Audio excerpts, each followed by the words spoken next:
ATM மையம் அமைத்தால் மாதம் லட்சக்கணக்கில் கமிஷனாக சம்பாதிக்கலாம் என கூறி கோவையில் சுமார் 150 பேரிடம் கோடிக்கணக்கில் பணம் மோசடி செய்யப்பட்டுள்ளதாக புகார் எழுந்துள்ளது.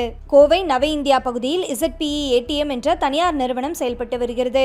ஏடிஎம் மையம் உரிமம் பெறுவதற்கு முதலீடு செய்தால் அதிக லாபம் ஈட்டலாம் என இன்ஸ்டாகிராம், ஃபேஸ்புக் உள்ளிட்ட சமூக வலைதளத்தில் இந்த நிறுவனம் கடந்த சில ஆண்டுகளாக விளம்பரம் செய்து வருவதாக கூறப்படுகிறது. ரூபாய் 1 லட்சம் முதல் 5 லட்சம் வரை முதலீடு செய்தால் ஏடிஎம் இயந்திரம் வழங்கப்படும் என்றும் அந்த ஏடிஎம்மில் மக்கள் எடுக்கும் பணத்திற்கு ஏற்ப கமிஷன் அளிக்கப்படும் எனவும் அந்த நிறுவனம் தெரிவித்திருக்கிறது. மேலும் ஏடிஎம் மைய வாடகை, மின் கட்டணம் தொடங்கி அனைத்தையும் தாங்களே செலுத்துவதாகவும் தெரிவித்துள்ளது. இதனை நம்பி கோவை, திருப்பூர், ஈரோடு, சேலம் உள்ளிட்ட பல்வேறு மாவட்டங்களைச் சேர்ந்தவர்கள் பணம் முதலீடு செய்த நிலையில் சிலருக்கு மட்டுமே ஏடிஎம் இயந்திரம் கொடுக்கப்பட்டது. ஆனால் அவை சில வாரங்கள் மட்டுமே வேலை செய்துள்ளன. நாளடைவில் பணம் நிரப்ப ஆட்களும் வராத நிலையில் பலருக்கு இயந்திரமும் வழங்கப்படவில்லை. இதுகுறித்து நிறுவனத்திடம் கேட்டபோது மிரட்டல் துணியில் பேசியதாக பாதிக்கப்பட்டவர்கள் கூறுகின்றனர். தாங்கள் ஏமாற்றப்பட்டதை உணர்ந்த நிலையில் பாதிக்கப்பட்டவர்கள் சுமார் 76 பேர் மோசடி குறித்து கோவை மாநகர காவல் ஆணையர் அலுவலகத்தில் புகார் அளித்துள்ளனர்.